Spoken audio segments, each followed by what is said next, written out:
Welcome inside episode 455 of the Locked On Senators podcast. I'm Ross Levitan on the outskirts of enemy territory in Winnipeg, Manitoba, alongside Brandon Piller up in the Blue Mountains on a day after the Senators fall 2-1 to the Tampa Bay Lightning. And in retrospect, Pillsy, turns out asking for the best goalie in the world didn't turn out to be a good idea.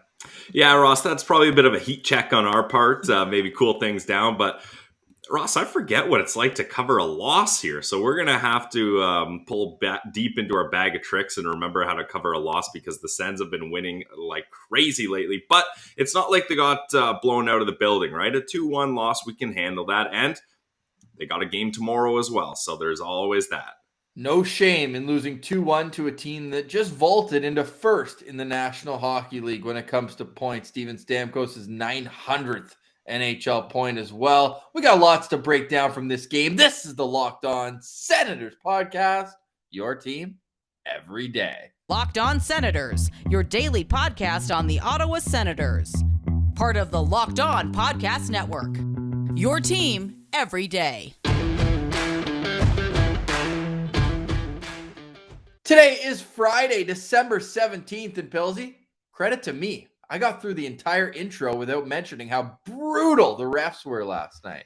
Yeah, we don't talk about refs on this show, but I think you want to talk about the ref. Personally, I didn't think it was terrible. Like, I'm not going to go give a Sen Central standout for the reffing crew, but I didn't think it was that brutal as everyone else is making it out to be.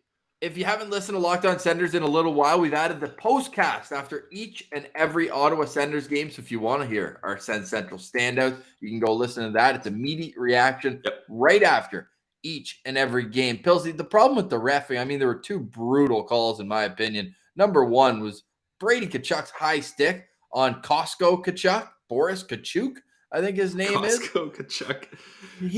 He barely even touched him, and I don't know if he's auditioning for a role on Broadway after his playing career, but that was awful in the neutral zone. And that you're thinking, man, you put Tampa Bay on the power play midway through the second. They do a great job killing off that first one, and yeah, it's a penalty unformatted. It's a hook against McDonough. Yep. Is it like a call that's made 100% of the time? Probably not, but it's a penalty for sure. So then you get the second one a minute and a half after the kill, and you're like, oh my God, let's see this. And it's nothing. So, yeah, that in itself is bad. It makes it worse, the fact that they score on that penalty. And then Austin Watson gets a boarding penalty, but nobody touched the boards. It didn't look great because the player turned his back a little bit. Yeah, that's what Noodles is saying. The visual is tough when you hit a guy in the numbers like that. Held up as much as you can. Like, he's that close to boards, and he avoided making contact. I think you have to let that one go.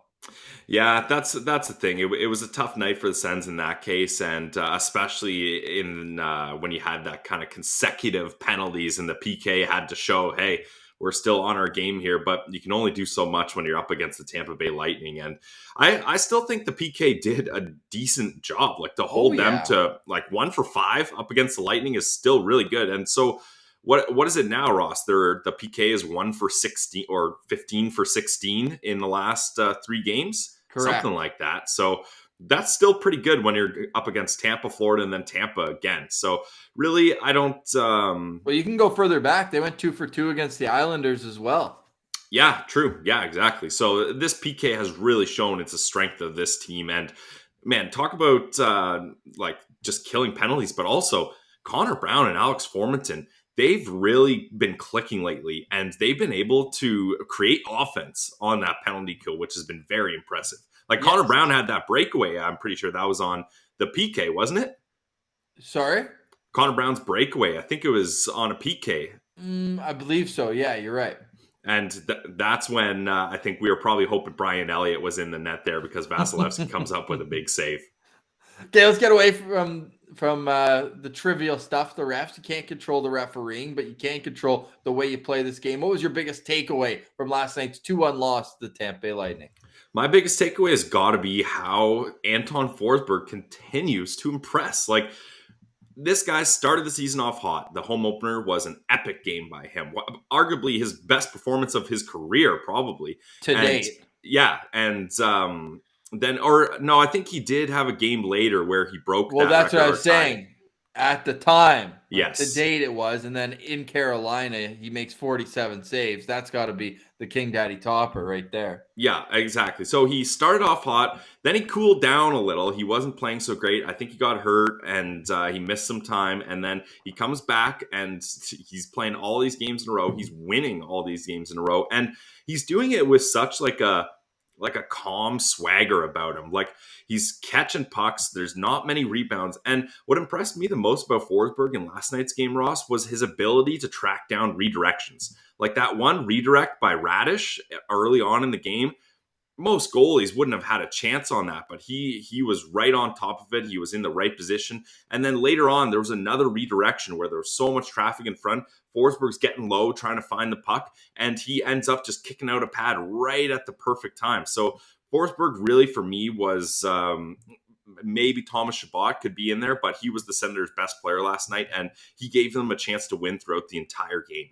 Yeah, he certainly did. He's been a real treat, a revelation. And I mean, does this give you pause and maybe think, do you re-sign him, or have you learned from your mistakes? Because from Mike Condon to Andrew Hammond getting those contracts, it's kind of bit Ottawa leading into goalies who haven't had much sample size. Yeah, if you would have asked me a week ago, Ross, I would say no chance. But now seeing this, like, it's tempting in your mind, but then, yeah, you have to have the hindsight of seeing that this has happened before. A hot kind of journeyman goalie carries the team, and then the Sens decide to extend him, and that extension doesn't turn out. But the thing is, too, I think there's a bunch of teams that are looking for an Anton Forsberg type goalie. So I think the market for him would be very high, especially leading into the trade deadline if there's more injuries, etc. So that's where it's nice, and he's at a good cap hit too, so it's not going to hurt any contending team acquiring him. He's at a decent age,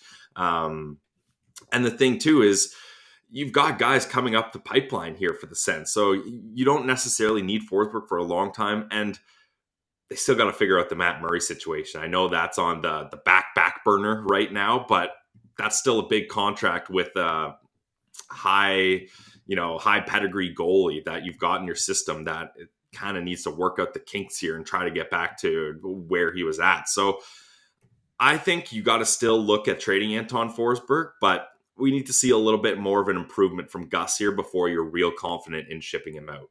Speaking of Matt Murray and the Belleville Senators, they begin a back-to-back at Syracuse tonight, home to the Providence Bruins tomorrow. That was where they got their first win on this road trip. We'll get into that a little bit later. I like your takeaway of Anton Forsberg. For me, it's got to be the penalty kill that we just mentioned. 17 for their last 18. And the way they're creating offense on the PK has been a treat. Like, this Dylan Gambrell's a revelation. He's really found a home here on the don't call it the fourth line. And if he can continue this, man, they're going to be on fire. So you love that they're able to find these plug and play guys, but at the same time, like, can you not wait for Shane Pinto to hopefully get back for a little bit at the end of the year? Colin White, I think at some point you'll see him back in the lineup because, you can only watch Chris Tierney play 8 minutes a night for so long. I thought he had one of his better games in the last stretch that he, Sanford, and especially Tyler Ennis. Yep. Like, that breakout was ridiculous. He went between his legs, and it wasn't showboaty at all. It was exactly the only move that would have gotten him out of the zone, and he can transition well. So you notice that when he's flying and humming offensively, they're not afraid to throw him out for a few extra shifts, and I appreciate that about DJ Smith. Ennis had been playing about 8, 9, 10 minutes. He was up at 12 and a half last night, and so they are kind of in flux because that fourth line played a little bit more than the don't call it a fourth line. So it's a good problem to have when your bottom six is competing against each other for ice time. So I thought that continued to go back to my original point into the PK, right? Where you've got Gambrell and Nick Paul. Nick Paul did some awesome work on the PK last night, holding the puck in the offensive zone for enough time. And then if Gambrell scores on that shorthanded break that he earned himself, we're talking about a completely different game.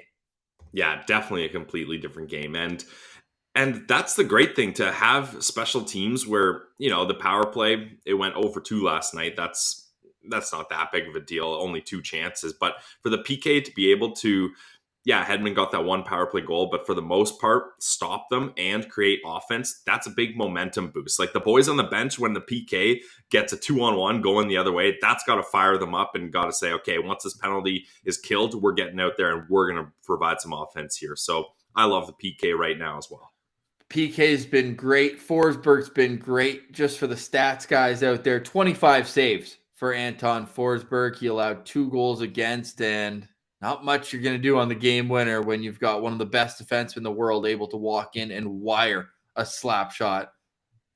I'm getting chills just even thinking about trying to be in goal for that one from Victor Hedman, his 7th of the year. And Stamkos gets his 21st assist of the season on that goal, which is his 900th NHL point, of course, all with one franchise. So as a Canadian who we're hopefully going to be cheering for him in about a month and a half, Pillsy, at the Olympics, we got to give a little stick taps to a guy, but not nearly the amount of stick taps that we have to save for Thomas Chabot and the highlight reel goal that he scored. We're going to get into that breakdown a little bit more from the game, but also on that Chabot goal, it got us thinking, what are some of the best goals the Sens have scored this year? The nicest, the prettiest, the ones that make the highlight reel rewind over and over again. So we put up a poll at Sens Central. We put up 3 options, but feel free to add your own. People are already writing in. Pillsy, Jacob Atkins writes in Victor Lodine's absolute beauty in the SHL. If we're counting that has to take in serious consideration. We'll get to some more responses and let you know who's ahead in the poll right after word from one of our favorite sponsors. It's Omaha Steaks. The holidays, they're around the corner. Can you believe Christmas is next weekend? So finding the perfect gift can be tricky, especially if you've waited this long. Omaha Steaks makes it easy to send friends and family an unforgettable gift guaranteed to be loved. Just go to omahasteaks.com and enter NHL in the search bar to order the perfect gift package. For $99.99, you'll get 24 entrees like the world-famous bacon-wrapped filet mignons, chicken breasts, sides, desserts, and so much more. And when you use the code NHL, you'll also get an additional 8 Omaha Steaks burgers free with your order. That's filet mignons, chicken breasts, and Omaha Steak burgers, and sides, and desserts, and so much more. Oh my goodness. We've all heard reports about shortages and shipping delays, so don't wait. Order right now. It's the perfect gift package today at omahasteaks.com for 8 free burgers when you're entering the code NHL. Achieve gifting greatness with Omaha Steaks. Incredible flavor, incredible value, and 100% guaranteed. It's omahasteaks.com, keyword NHL. Woo, fire up the grill for Christmas, Ross. Sheesh. Yep. And hey, speaking of Christmas, there's a lot of decadent treats out there. You know, you're worried about watching your weight over the holidays. Well, let me tell you a way you can enjoy some great treats without worrying about your weight. And that is a Built Bar, the protein bar that tastes like a candy bar. Do you guys like chocolate? Yeah. Do you like marshmallows? Obviously. How about chocolate and inside protein-infused marshmallows? That sounds pretty good to me. And you can check it out, Built Puffs Coconut Marshmallow Bar. They're so good, only 140 calories, and you get 17 grams of protein in there. And the sweetest part of it all, Ross, is since they are loyal listeners of the Locked On Senators podcast, or loyal viewers, I should also say, if you're watching on YouTube, you can go to built.com right now and use our promo code LOCKED15, and that'll get you 15% off your next order. So go today, check it out, try the coconut marshmallow Built Bar Puffs at built.com using promo code LOCKED15 for 15% off your next order. It's Built Bar, the protein bar that tastes like a candy bar. You can always advertise with the Locked On Senators podcast as well. You can shoot us a DM on Twitter at Sens Central, on Instagram, lockedon.senators, or an email that you can find on our YouTube page, which we hope you subscribe to as well. I'm still subscribing to this being a fantastic month for the Ottawa Senators. 5-2. Certainly better than November. Yeah. Well, that's not hard. 1 win in 12 games if you really needed the reminder. But with the Ottawa Senators last night, they finally get a first goal. And this is one I think all the boys wanted to see, and that's Thomas Chabot he's still in the top 5 in scoring on this team, despite not having that illustrious goal. And he certainly made the most of his opportunity there. And this was just high hockey IQ, skill, and persistence and edge work. It was the whole package right there. If people forgot what Thomas Chabot was like as an offensive defenseman, there's your reminder. He's still got it in him. He just got a little bit more duties on the defensive side of the game this year because the rest of the decor hasn't been up to snuff. But when he gets the opportunities and he gets that green light, oh man, does he make it count. And I love this play from start to finish, Ross. We'll get into that play more, but I think even more impressive than the goal itself, which happened in the first period. So at this point, maybe the legs aren't as worn down, but he ends up playing over 30 minutes because Nikita Zaitsev goes down with injury. It did not look good. DJ Smith looked really rattled when he got the word from the athletic trainer on the bench. So you think it's probably going to be a long-term injury for Nikita Zaitsev. He only played 4.5 minutes, Pillsy. So all the other guys have to do a little extra, and they're still not even that comfortable with Hetherington playing. Like, he still only played 12 minutes and 15 seconds, which for a defenseman, that's not much. Like 5. That's even not much with 6. Exactly. Yeah. So Victor Mete took the brunt of those minutes. He played over 20 minutes for the first time in a long time. I can't even remember the last time Victor Mete played over 20 minutes. And I thought Mete was fine, but Chabot, of course, he loses his partner. So he's got to mix and match with everybody. And that in itself, you got to keep your head on a swivel, know who you're out with, know their tendencies. And I thought he did a fantastic job. And then this goal, the reward, just the cherry on top. He steals the puck in the neutral zone. And he realizes, as a defenseman himself, he said in the intermission of John Abbott at TSN, says, I know it's hard when the other guy gets the puck with speed coming at you and you still have to pivot. So I knew I could take him wide. And it was Ryan McDonough, pretty good defenseman. Yeah. And he just takes him wide, comes back, and then flips it up short side over the arm of Andrei Vasilevsky. A true brilliant goal. Yeah, just amazing. And I love his hockey IQ to see that Brady Tkachuk is still in the zone. So he can't just cut through the middle or have the straightest path to the net. He's got to go wide to give Brady extra time to get out of the zone, so that's not offside. And then now he's really wide, and he's wide on McDonough, so he's got to cut back to the middle. Watch the replay, Ross. When he's skating, he makes about 2 or 3 pushes with only his right leg. So his left leg is cruising, and he's powering through with his right leg. And that strength to push past and around McDonough, that just shows you the skill of Thomas Chabot. And then I think most defensemen would have got close to the net and just shot a low shot or hit the goalie in the crest. But Thomas Chabot is a different kind of defenseman, and he makes a highlight reel save going top cheese on the best goalie in the league. Like, it doesn't get better than that. And we talked about the goal vote. For me, it's Thomas Chabot all the way. There's no nicer goal than that this season by an Ottawa Senator. Cool. All right. Well, let's go through the options. It's Thomas Chabot at Tampa. We got Drake Batherson. I put his second goal of the game against Washington. That's where the puck bounced off of Brady Tkachuk's skate behind the net. It comes out the left side, and Batherson has a right shot. Curl and drags, and then drags, and then drags, and then beats Ilya Samsonov in that wild 7-5 loss in October. And the third one, we put this in from preseason because it was absolutely sick. Ridley Gregg against the Winnipeg Jets, where he comes down the right wing side, left-hand shot, goes between his legs with the puck behind him, puts it between, leaves the defenseman in his dust, goes back in, backhand, upstairs on Eric Comrie. I'm surprised you didn't vote that, Pillsy, considering you're 10 rows up right in front of it. No, it was impressive. And I think the most impressive part of that Ridley goal, Ross, is it was a nothing play. Like, the rest of his teammates, I think, were changing. And it was just him in the zone scooping up a loose puck. Classic Dean Brown call on the Alfie goal. 1-on-3, not great odds. Yeah, exactly. And the Sens are going to the Stanley Cup Finals. Yeah, a little different in Ridley Gregg's situation, preseason game. But yeah, it was definitely incredible to watch that live. But for Tom, and like, that's the thing too, like Thomas Chabot, it's not like he got around like Jan Ruta or one of their lesser defensemen. Like, that's Ryan McDonough. Like, he's known for being a solid shutdown defenseman, and you made him look foolish there. So he's who I had as my player comparable for a long time for Jake Sanderson. I still think if Jake Sanderson ends up as good as Ryan McDonough, that's a win, because Ryan McDonough's an unbelievable player. He's a great player for sure, and I think that's definitely something that's attainable for Sanderson, and I like the sounds of that.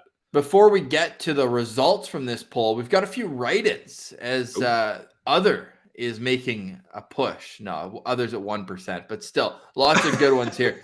Richard writes in, Timmy's first against Colorado. Was that the one where he crashed into the net and he went in before the puck? Yeah, it was. Yeah, okay. But his second against Colorado was nice. That's where was a nice one. He was patient and then curl and pulled it back. So that one was great. Then shout out Land of the Rising says, don't make me shoes. I love them all. But 613 JMC writes in, from that same Jets preseason game, the Shane Pinto OT winner. Yeah, that was really nice too, and especially an OT winner. And that was like for their second win of the game. Yeah, exactly. Yeah, and just watching Shane Pinto like light it up was really exciting because you got flashbacks of last season. You're like, he's going to come into the season hot, and he did for a short time, and hopefully he's back soon, man. I can't wait. I saw that goal, and I said, we got to get him on Locked On Senators. So if you missed that or any of the interviews, we've got a full playlist at Locked On Senators, and you can go and check out any of our old interviews. We even posted some that we did before the YouTube era. So if you miss Tim Stützle, if you want to get to know Jake Sanderson, Ridley Gregg, Mad Sogard, the list goes on and on, Brian Boucher, Tyler Boucher, you can go check that out at Locked On Senators on YouTube. Okay, the results, they're in so far, but you can still have your say for the next 24 hours. Ridley Gregg, 61%.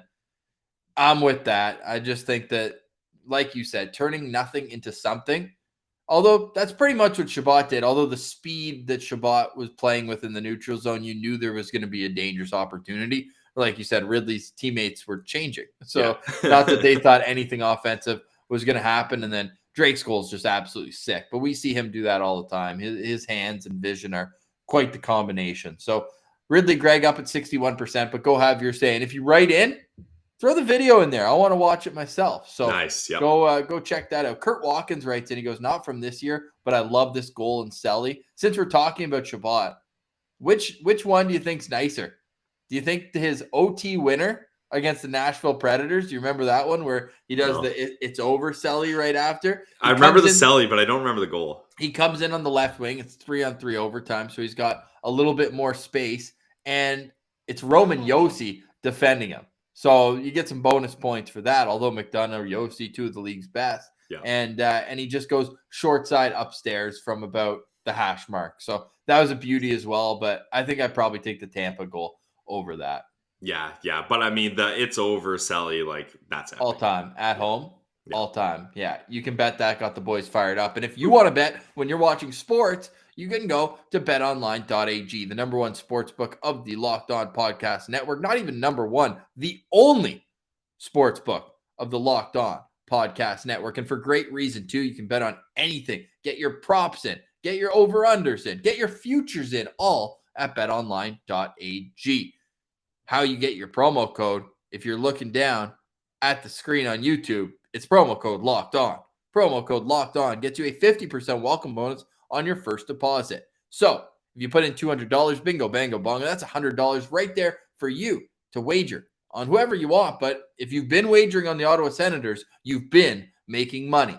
So the key is that you're in the action. So get off the sidelines and start playing. And don't forget to use the promo code Locked On to receive a 50% welcome bonus on your first deposit. It's Bet Online, your online sportsbook experts.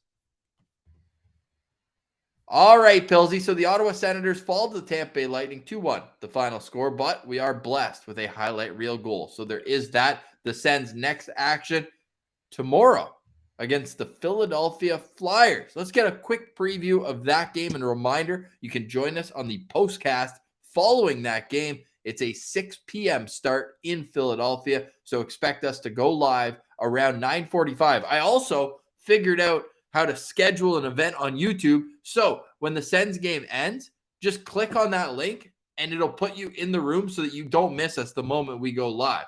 And we've loved the chat. It's getting heated. It gets fun, especially after a win. So hopefully Ottawa can take another 2 points on Saturday. What are your thoughts? This is going to be an interesting game. I just joined Rachel Donner on Locked On Flyers, and she was praising their play under the new head coach. They had won 3 games in a row. I don't know if they've played since then, Pilsy, but they're kind of turning it around. They've got that new coach bump. Yeah, the new always helps out, eh? And this Philadelphia Flyers team is very interesting because they've had a roller coaster ride of a season. Like they've been up when they and lose, down, and when they lose, they get beat up. Like they've got some bad, like 7-1 losses. They've gotten beat up pretty bad here.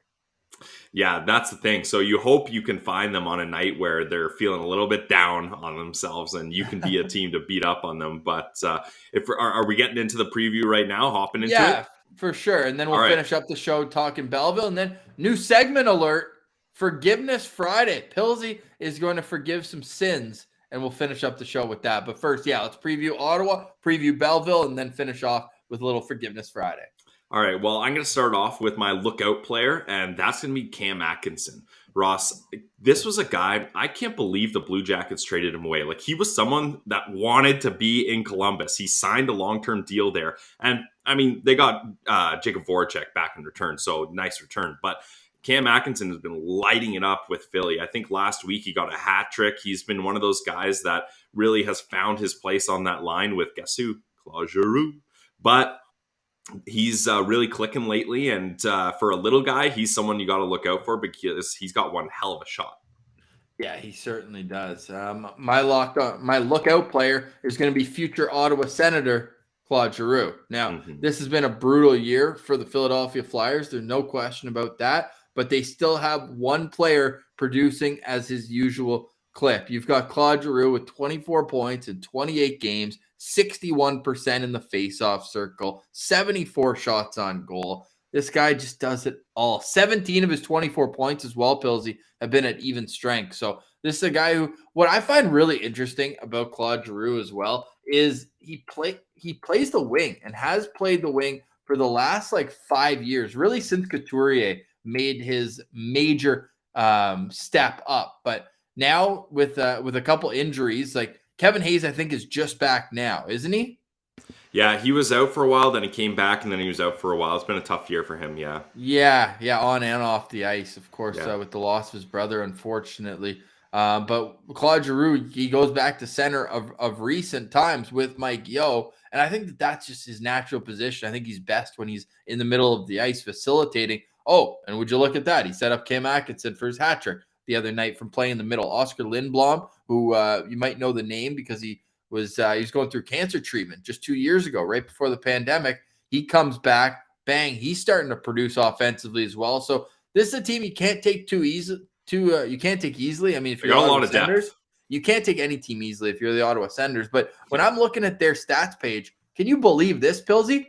Their 6th leading scorer this year, and he's not playing tomorrow night, he's hurt, is Derek Brassard. And he's missed 10. He's missed 10 games, and he's their 6th leading scorer. He's got 11 points in 18 games. I never would have guessed that. Yeah, especially after kind of, he went to Arizona to retire. I feel like a lot of guys are going to Arizona to retire, and Florida. He's collecting jerseys at this point. Yeah, no kidding. But hey, shout out Big Game Brass. It's he was a great player. Well, he was a good player in Ottawa, and we enjoyed him when he was here, and he seemed like a good dude. So hopefully he continues to have a good career, except when he's playing against Ottawa, obviously. Man, he was over a 40-point pace in Ottawa, right? He had 39 and 81.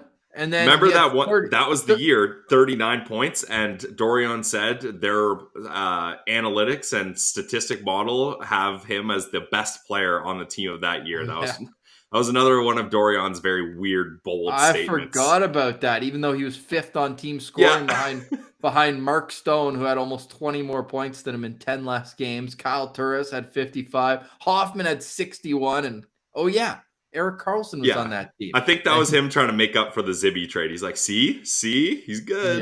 Yeah. All right. But they still ended up getting a decent return because you're looking at 2 of them in the NHL right now with Jacob Bernard-Docker and with Philip Gustafson. My locked on player is going to be Jacob Bernard-Docker because with the injury to Nikita Zaitsev, again, we're recording this on Friday. So if somehow they put the Russian gas in there and Zaitsev's good to go on Saturday. Who knows? But if Jacob Bernard-Docker gets to play his first game since the Calgary one, I forgot we don't talk about that. But with Bernard-Docker, he's been practicing. So I expect to see a much more comfortable player than we saw earlier on this season, and especially last when he looked very timid coming out of college. So I think that this extra week of practice is only going to help him. I'm really going to be keyed in on Jacob Bernard-Docker, and I'd like to see him just straight up paired with Thomas Chabot. Put him in and let's see him roll. Rev it up. I want him to play 20 minutes.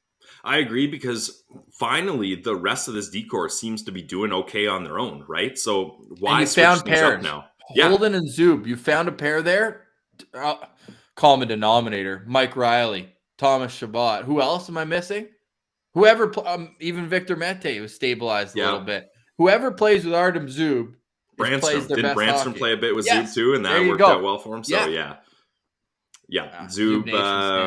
By the way, since we're talking about Artem Zub, we've got a couple comments, and I left out that Pierre Dorion acquisition list for so long, and people were giving me like I'd forgotten Forsberg, I'd forgotten a few other guys as well. I just went off of Pierre Dorion's trade history, and then I went on their hockey reference, and when I saw a new player added, I was like, oh, did they get him or whatnot? But we forgot Artem Zub. Although he was a KHLer, we said acquiring NHL players. Yeah. And then he didn't even make the team. Remember, he started on the taxi squad? Yes. Yeah. Oops. DJ Smith at least admitted to that one, and no exhibition games. It's a little harder to see in practice, that sort of thing. So we'll give him a little bit of a pass, but credit to, I think, Peter McTavish more so, the assistant GM for the Ottawa Senators, who went over to Russia and was like, we need to sign this guy. Ross, Olympic gold medalist. How about when your pro scouting is more efficient for a league in a different continent than in the league you're in right now? Yeah. Whoops. Yeah. But whoever plays, to get back to it, to get to your locked on player, whoever plays with Artem Zub is stabilized. You're not going to play JVD there, two righties. So I think that a lot of Sens fans, they see 2-3 years down the road, they're like, Chabot, JBD, Sanderson, Zub, maybe some sort of combination. Where's Branstrom fit in? Of course, he's an eligible player right now with his injury. So I think you just throw JBD up there and let him roll. Agreed. Yeah, I like that as well. And nice fresh legs. This decor could use some fresh legs, as they've been the same guys going out there for the last couple nights. So I like that one a lot. My locked on player is going to be Dylan Gambrell. Like, this guy is heating up lately. Not only is he killing it on the penalty killing unit, but he's also getting some offensive looks and some offensive chances. Sure, you'd like him to capitalize a little more, but I think with some confidence getting that first goal a couple nights ago, he's going to really start feeling it. And he's been elevated from the fourth line to the not fourth line. So I think that's going to be a confidence boost for the kid as well. So Dylan Gambrell is going to be someone I'm going to be locked on to. And your key to a Senators victory? Is, and we already kind of talked about it, is don't take this team lightly, because there's so many heavy hitters. Like, they have such good depth. Like, sure, JVR, his best days are behind him, but he's one of those guys where all it takes is a couple seconds with time and space, and his shot is just so incredible that he can sneak one in on you. Especially, JVR is one of the best players in the league at scoring from the goal line. Like, he always manages to flip that puck over goalie shoulders at a bad angle. Yeah. So you have to be aware of what's going on. Their decor is very different this year. No Ryan Ellis is tough, but I still think this is a team you cannot take lightly. So I want them to, keep that process that they've had. You're coming off a loss, but you had all the right things in place. A big injury and some questionable reffing were a big part of that loss. So I think they have a good chance to beat this Philly team. What do you think of when you think of Philadelphia Flyers hockey? Well, if I'm reading what you're suggesting, it's toughness, right? The Broad Street Bullies. Exactly. But they always like to have a little bit of that jam. And I think the Sens play the same way, but they can't get carried away. We can praise the PK all we want, but then you look and you're like, wait, that means Ottawa's given up 16 power plays in the last 3 games. Yeah, so that's a bad spin zone. As much as you want to stay physical and go Google search Brady Tkachuk, Scott Laughton, because they've already got a bit of a history, you cannot lose your discipline against this team. You just talked about JVR, Claude Giroux, Sean Couturier, Travis Konechny, all these guys. They can put up points in a hurry, and they tempted fate, and the game-winning goal last night was on the penalty kill for Ottawa. So you have to limit the lack of discipline, stay out of the penalty box, and I think Ottawa should be able to handle this. It's a team that doesn't have great goaltending at the end of the day, and I think that could be the Achilles heel that gets them. Like Carter Hart's been better. Yeah. He's been a lot better than he was last year. Still a losing record, though, 7-8-4. And then Martin Jones. Credit Martin Jones, the reason why Ottawa has Tim Stützle. Yeah, but Martin Jones also, this isn't the San Jose Sharks Martin Jones. He's been, much better than he was in San Jose. 337 goals against. I mean, the better is relative. Yeah, fair. He was having a hot start. I hadn't checked out his stats recently, so we'll see. Maybe the Sens get him as the backup classic. Oh my goodness, his last 3 seasons in San Jose, so bad. Even in the first one of them, he went 36-19-5. That's a pretty good record. 896 save percentage, then 896 save percentage, then 896 save percentage. That's hard to do. Yeah, yikes. This year with Philly, after he's bought out of his contract with San Jose, he's got a 908. So a little bit better, but I still think Ottawa, whether it's Carter Hart or Martin Jones, they can take advantage of that. Okay, goaltending is a nice transition into Belleville's game tonight. They're playing in Syracuse against a team that's usually dominant at the AHL level. It's the Tampa Bay Lightning's affiliate, but that's just not the case this season, Pilsy. They are a team that is struggling. They only have 8 wins in 21 games. They're 3 points behind Belleville in the North Division standings. I think this is a game that Belleville has to win. Has to. Yep, I agree. And Ross, anytime you're back-to-back Stanley Cup champions, there's an expansion draft, and any good prospect you have is playing in the NHL, your minor league team is going to suffer, and that's what's happening here. So the Belleville Senators need to take advantage of this. And, I mean, geez, Syracuse hardly had I haven't looked at the roster, but they don't have a lot of talent, and the Sens have $8 million in 2 guys down there, and Matt Murray and Michael Del Zotto, and then a bunch of second-round talent, first-round talent. So the Belleville Senators, they need to be able to beat teams like this. If you have any chance of making the playoffs, you need to beat up on the weak divisional teams. That's how the AHL works. You have to take advantage of divisional matchups because it's so important to climb those rankings within your own division. So I need the Senators to win this game. Do you know who's back with the Syracuse crunch? Eric Condra? One of Guy Boucher's favorites. Tom Pyatt. Gabriel Dumont. Oh, Gabriel Dumont. They picked him up off of waivers. I really did not like that guy.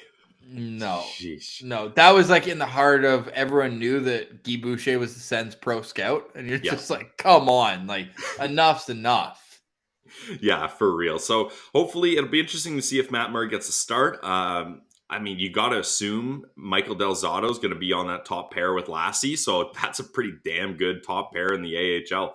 Yeah, it really is. So I'm excited to see this tonight, right? They're without Roby Jarventi, though. We should mention that. Yep. He left to join Team Finland as they get quarantined and all ready to go up in Red Deer so they can start their quest for World Junior supremacy. And at the same time, Jarventi needs to wake up at the World Juniors. I think that's going to be huge for his confidence going back to Belleville. Jarventi's in a situation right now where puck hasn't been going in for him of late. You know what I mean? So this going back and playing against his own age group, right? He's only got 3 goals in 21 games, and he's been playing against men for a long time. So that's not the issue here. It's just about getting that timing, about getting that touch back, and hopefully he can get that done with Team Finland at the World Juniors. Team Finland will also have Levi Merilainen, Team Canada, Ridley Gregg, and then Team USA, Jake Sanderson, and the K-Train, Tyler Clevin. All right, so we're going to be watching for Matt Murray tonight. We're going to be taking a peek at Michael Del Zotto and seeing how he can stabilize Lassie Thompson. The two played a little bit together at the NHL level, maybe a game or two before Del Zotto had to clear waivers, bite the bullet there. But it should be great to see the B-Sens back in action because they hadn't played in a while now after their game on Wednesday was postponed. All right, new segment alert. It's Friday, and we're going to be full of forgiveness. Pilsy, walk us through the segment and who you're going to forgive this Friday. Yeah, so we're trying to think of new fun segments as we talked about on Twitter, and I love me some alliteration. So Forgiveness Fridays works out perfectly. So we're going to be taking a look at someone that, maybe we've been hard on, or maybe we didn't exactly give a good enough chance or a long enough leash, and we're going to forgive them. So I'm going to start with this, Ross, because I was very hard on Victor Mete most of this season. I think to quote myself, I said the best contribution he makes to this team is paying half of Formanton's rent. That's I just probably dial back a little on that one.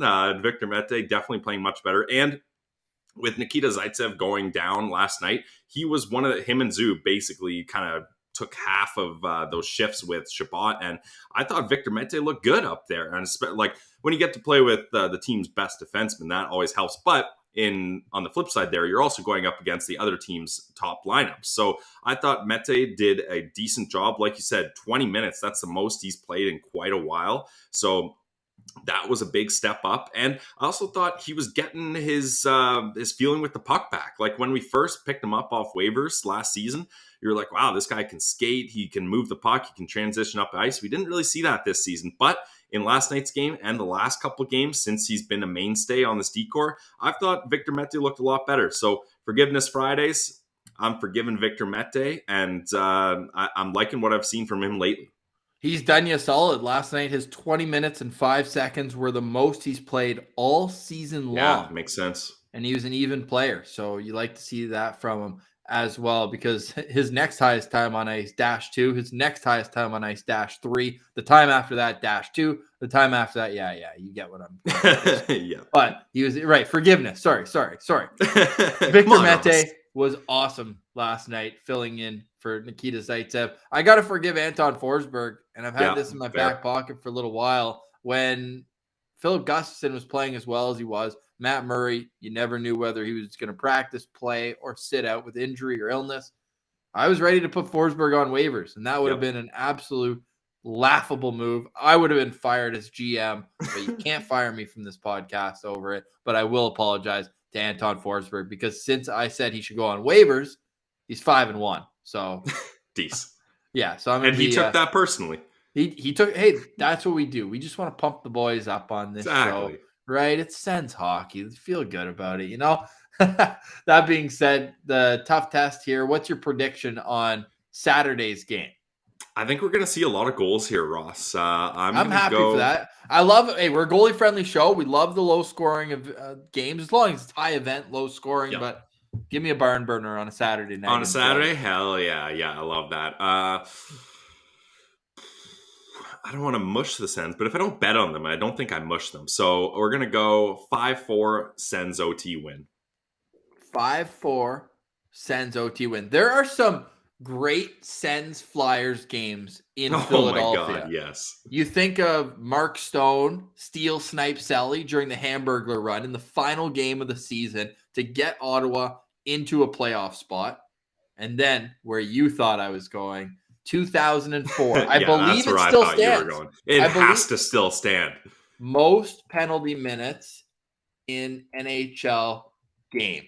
The answer is number 1. The Ottawa Senators at Philadelphia Flyers. The Sens lost 5-3, but nobody cares about the score.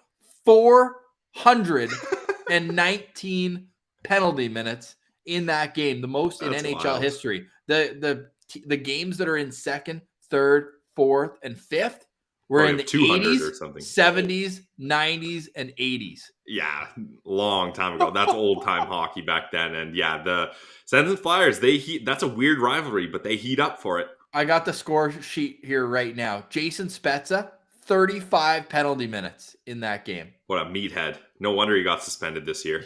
Yeah, this was all a precursor to that. You look at who fought who in that game. Was that Peter Bondra scored one of his 2 goals for the Ottawa Senators? Oh my God, you have to scroll so far to get down the box score and penalties. Go check this out, the Game Center for it. But it's a crazy game when the last fight of all these fights, the last one was Jason Spezza versus Patrick Sharp. Those guys aren't fighters. But to roll through Ottawa's penalty minutes that game, Mike Fisher had 29 PIMs. Brian Smolinski had 17. Sean Van Allen had 25. Chris Neal got a fighting major. Rob Ray got a fighting major. Jason Spezza, I said 35 penalty minutes. Zdeno Chara had 27 penalty minutes. Wade Redden had 25 penalty minutes. And Todd Simpson, never heard that name before, had 19 PIMs in the game. Oh, and Patty Lalime got in a fight too. So, I was going to say, where are the goalie penalties? Come on. Yeah, he fought Robert Ashe in that game. And hey, the goalie stayed in it until the very end. That's when things got way out of hand. So imagine being Sean Burke coming in for a minute 45 and giving up a goal. Tough look, buddy. But no, all-time game in Philadelphia. And Ottawa's just had a ton of those fun games against the Flyers. So stay tuned for all that. And join us in the postcast afterwards. We're going to break that down. Immediate reaction from us and you in the chat. We appreciate you making Locked On Senators your first listen of the day, or watch if you subscribe on YouTube, which we really appreciate. It's 2 buttons, absolutely free. It's the time of the year for giving. So if you could give us 2 clicks and we'll give you daily Sens content. How about that deal? That's free. Pretty good. For free. Absolutely free. But we appreciate you very much for listening or watching wherever you download your podcast. For today, we say goodbye. Enjoy the rest of your week and get ready for a Senators game day tomorrow. For Brandon Piller, I'm Ross Levitan. This has been the Locked On Senators podcast, your team every day.